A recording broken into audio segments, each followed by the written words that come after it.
So when it comes to the Hunted, it's been one heck of a week now, hasn't it? We are on the verge of a whole load of spoiler dumps, and to kick it off, this week came the weapons. So we have 3 token rarity weapons from the Hunted revealed so far, as one actual token weapon. And these are, let's be honest, major pieces to define what the set is going to look like. So not only is it interesting, but there's some real information to be pulled from this week's reveals. A huge shout out to our channel members for supporting what we do here. If you want to get involved with the channel and the Dice Commando community, please consider joining as a channel member. Remember, these videos are only possible with your support. You can show that support with a like, a subscribe, and by leaving us a comment and sharing your feedback. Community first, and go Commando. Hey there, my Flesh and Blood friends. Welcome back to the channel, and thanks so much for tuning in here on your Flesh and Blood Friday as we were doing the Hunted Weapon Week recap. I think that's fair to say. We saw the 3 base weapons as well as 1 token weapon. Now, so we're going to be recapping that today and going through it. Now, kind of a fun fact, if you were here for Monday's video, I had a really awesome interview with Josh Lau. Again, thank you, Josh, for coming on. We were talking Warriors, and we went into talking about Fang and all that. And there was a point in the video we were talking about the potential weapons, like maybe Syndra and Fang will have a shared Draconic weapon. And I made a comment and was like, hey, don't worry. They'll spoil the weapon about 18 seconds before we post this video. And that was a half-truth because we shot the gap. They actually spoiled the Ninja weapon the day before, and then later that afternoon, because of the New Zealand offset, they spoiled the Warrior one. So that was just kind of a fun fact. But as I mentioned today, we're going to go through all these, and I do want to give a fair warning. If you are part of the everything is awesome crowd, you're not going to like everything, right? This is not super negative. Again, we have new stuff and it's awesome to put into context, and not everything's been spoiled yet, right? That'll be the automatic reprise to anything I say, questioning how good stuff is.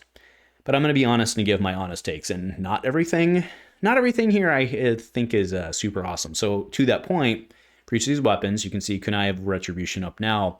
We're going to be going through the pros and the cons, at least as we see them and know them today, on this, leaving, of course, for the cons, room for more cards to come, because we have like 90% of the set left to come. So yeah, first up, Kunai of Retribution. Once per turn action for 1. Destroy this when the combat chain closes. Attack, go again.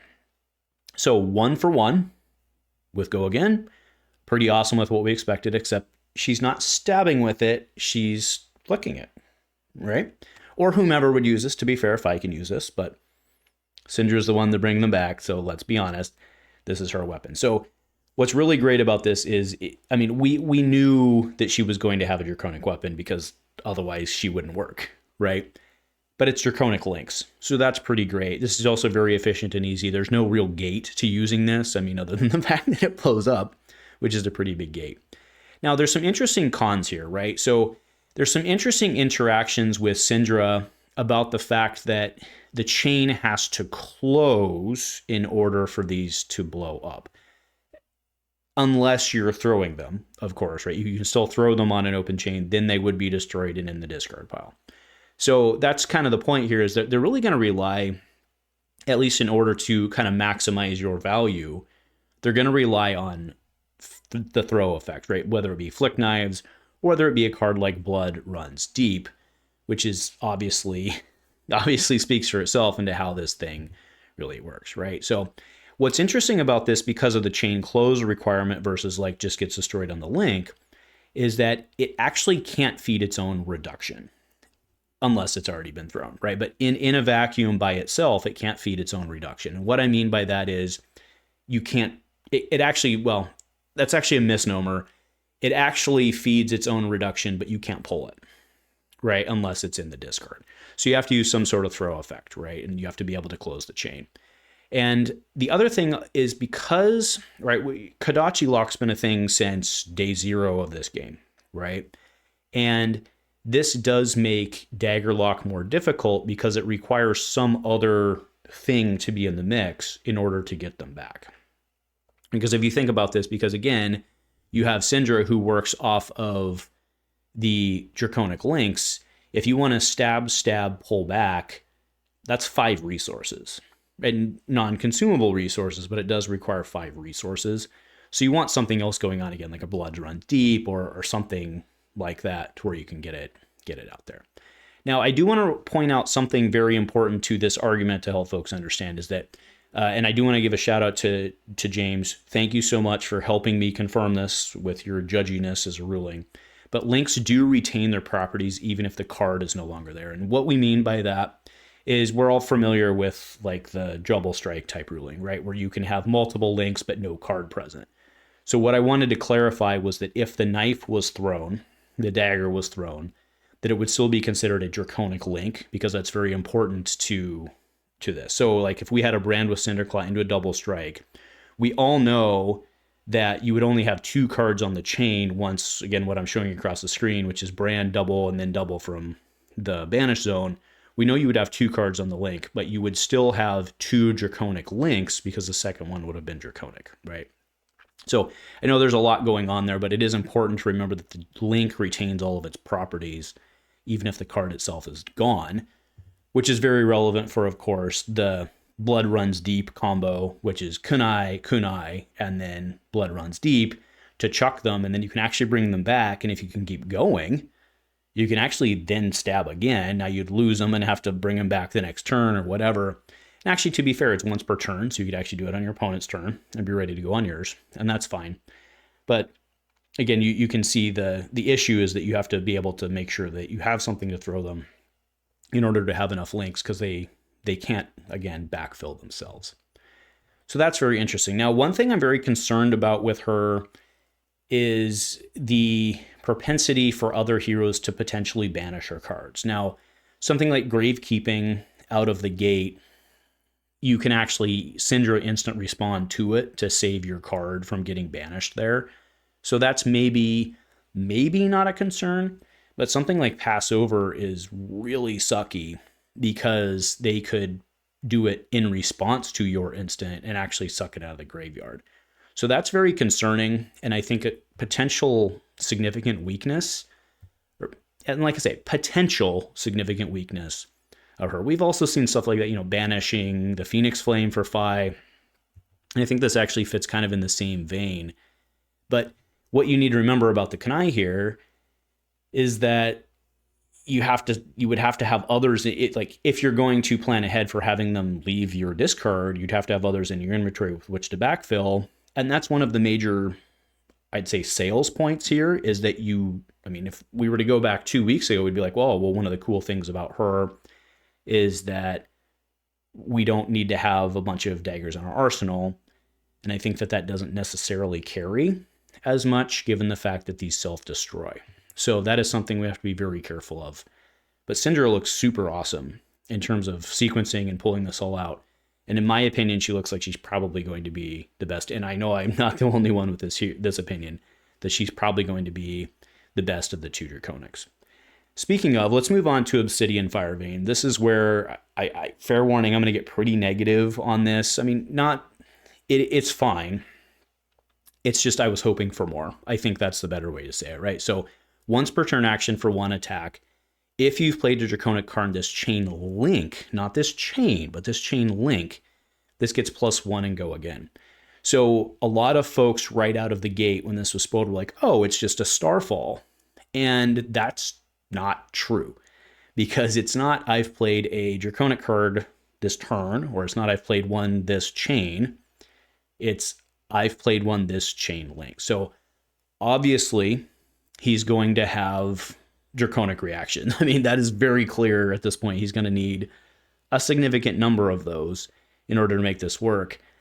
But aside from the fact that this supplies you a Draconic link, I think that the fire here is mostly around something that kind of resembles trash. So I'm not super optimistic on this, and this is why I'm hoping he has other options. I also think that you're probably playing a Fire Vein and like a Quicksilver Dagger, because I don't think you can do 2 of these. Right? It just doesn't seem good to me. So the fact that it's this link is a pretty big weakness. This also, in many cases, probably consumes your fealty token, which in of itself isn't a problem, except that if you go back and, again, we need to put in the context of this entire discussion that hitting marked heroes is a good thing, but you have to mark them. And when you hit them, they lose their mark. So trying to get Fang to his ultimate of 3 and having to, like everyone's really excited about Blade Runner right now, which is true and fair, but you're popping your fealty to do that, and then you would have had to have marked. I don't know, it just seems like a lot to me. And I want Fang to be so good. Like, I want him to be so good from my heart. I do. I think it's a lot. And like I said, I likely don't think this is dual wield because I can't see working 2 of these. I mean, again, the red heroes are supposed to be very aggressive, and that's fair. That seems a little much to me. Okay. So that's that. I mean, we do have Long Whisker Loyalty, which obviously works really well with this, and you get the mark thing and all that. That's great. But it's your Majestic, and like, it's not technically his spec, but like, I think functionally we realize this is effectively his spec. Well, I mean, he's the only Draconic Warrior, so of course it is right now. But we get it. It's effectively his spec, and he'll probably have some other spec that's like really, really, really good. Because I think it's going to have to be really, really, really good in order to get him to work. Because he just seems like a lot of work to get to work. There's a lot of works there, but work. All right, now let's move on to Mark of the Huntsman. So this is the last token weapon, and by that I mean token rarity weapon. So Mark of the Huntsman, for 2 attack, go again. When this hits a hero, you may choose to destroy this and mark them. And if this is attacking a marked hero, this gets +1. So again, we kind of fall back on the standard assassin dagger template here. There is an interesting thing here where you can destroy this to mark, and it also works with flick. So what I'm showing across the screen right now is a Discord shot from Joshua Scott, right? This is Mr. Rules Lawyer himself, and by Rules Lawyer, I mean like the actual rules lawyer, not like in a negative term. Like, he's like the rules guru. Maybe that'd be a better term to use there. We'll use that. So he says, this card users may choose to instead of you may, and blah, blah, blah, blah, blah. That means you can mark a hero by flicking the dagger. The dagger is destroyed before the trigger resolves, so you can still choose to mark the hero. I'm not going to claim that I completely understand that, but it's what he said works, so that's the way it's going to work, and that's what we're going to go off of. So that is kind of cool that you can, even in a pinch, make sure you can flick to mark and then hit to mark. Well, hit a marked, I guess, would be the better way to say that. But then they wouldn't be marked anymore. And that's the con, is that hitting them removes mark. So here's my fear of the set, right? Is that, and it doesn't necessarily apply to this because yes, then they could blow up the dagger to become marked again. But I think a smart player is going to take small amounts of damage to not be marked anymore when playing against one of these heroes. I mean, doesn't that just inherently make sense? Like, if they get bonuses from doing mark stuff, like, aren't you going to take small amounts of damage to, like, not let them get benefits of marked or attacking a marked hero, whatever? It just seems wise to me. So, I don't know. So, and again, that's what I finish with here, is that this needs some sort of backfill mechanic to work. And, we have Concealed Blade and stuff like that, but I think it's going to need more than that. Because if the whole idea is, like, stab and mark them, like, this bagger better be coming back, like, every turn. So that's something we're definitely going to be looking forward to, or not looking forward to, we're going to be looking for the rest of spoiler season. And I think it's pretty important to making this work in general.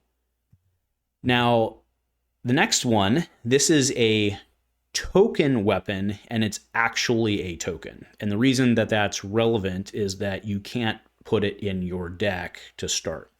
So this is the Kilicera is the way that you say it. I actually pulled it from Merriam-Webster, so it's Kilicera. That said, that's the way you say it. But because I appreciate dad jokes and horrible, awful humor here, this is forever known on this channel as the celery. Okay, so this is the celery dagger, and that's the way it's going to be for the rest of time.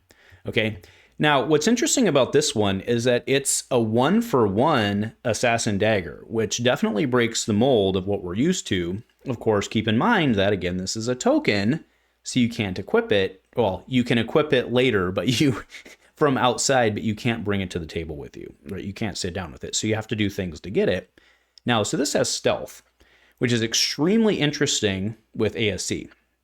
So ASC does not say stealth card or whatever, it says stealth attack, which is pretty relevant for this card. So this card will naturally have go again. That said, on top of that, when this is attacking a marked hero, the attack gets go again. Now, herein leads us again to the con, which we kind of already talked about, which is hitting them removes marks. So if you're someone who cares about that or utilizes a lot of cards that is looking for attacking or targeting a marked hero or hitting a marked hero, again, I don't know why they're not going to take this to belay the other effects. So I do think that's a risk here.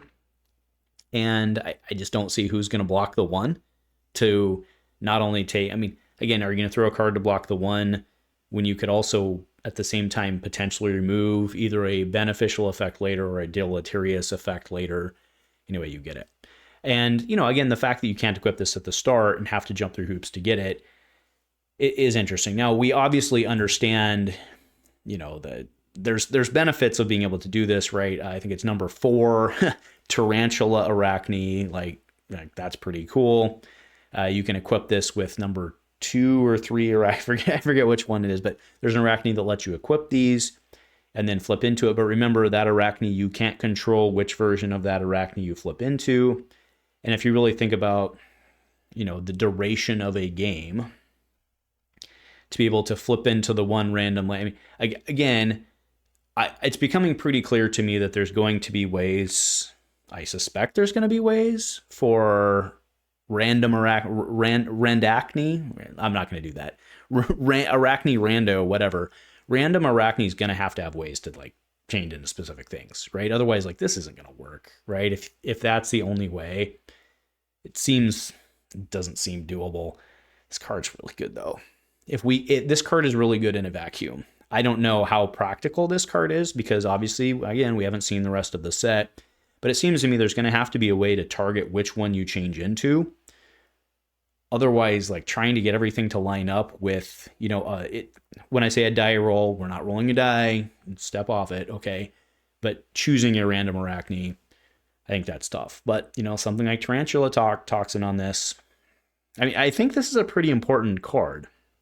Because Tarantula Toxin like loves this card, right? Target dagger gets +3, and card defending it potentially get -6. So this is potentially a 6 value card on this dagger. But hoops.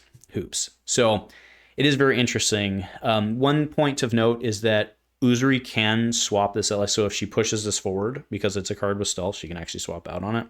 It's actually pretty relevant. We obviously talked about the ASC thing already, but that's actually pretty cool with Uzuri. But again, she's got to be able to get it on. So I'm thinking there's going to be other ways to do that. Otherwise, I mean, because like I mentioned, depending on Arachne seems crazy to get this attached. There's got to be other ways to get the graphene celery on your body, because that's pretty cool and pretty good. So kind of going back and revisiting, the Kassai seems pretty cool.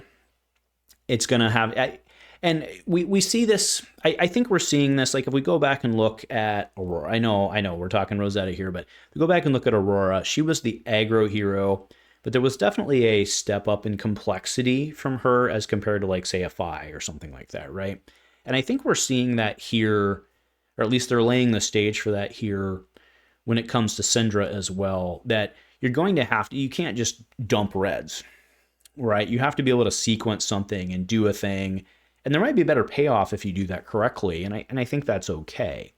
So I think that's really cool on Syndra. Fang, hopefully I wasn't too negative, but I think you were picking up my tones. I just don't see it right now. I know he's probably going to get some really cool stuff. And yes, I get it. It's early. I'm not trying to poop on anybody's parades. I really want him to be good. I really do, folks. But it seems like a lot for daggers. It just seems like a lot. So here's hoping that Fang's going to deliver for us, because I really want to blaze headlong in between all this stuff. But if I'm going to have a deck full of reacts or stuff to make my reacts draconic, I don't know. I just don't know. And then when we get to the Arachnes, we're going to have to see what spice is out there for spin the die, spin the wheel, Arachne. So roll the die, spin the wheel, whatever, Arachne. But ASC, especially if there's, I mean, they mentioned Uzuri. So maybe they're, I mean, to be fair, they might have just been doing a general ruling. But if there's a way for Uzuri to get these out, there's a way for ASC to get these out. And since he isn't necessarily about marked, this seems like a very good weapon, right? Giving ASC a Kodachi or 2 Kodachis, if we can figure out how to do that, seems really good. Like really good. So very exciting stuff there. So anyway, that's it, right? That's what we've seen, setting the stage for what's coming next week. So let me know below what you all are thinking. Hey, if you hate me for hating on Fang, I get it. We just haven't seen it yet, and the more we see, the worse it gets. So sorry in advance. I really hope I'm wrong on that. I really do. But right now it looks like Syndra is probably the draconic way to go. Get that sequencing down, multiple dagger attacks per turn, and then flick them all back. Seems like the way to do it. So anyway, folks, thanks for joining. Happy Flesh and Blood Friday. And go Commando.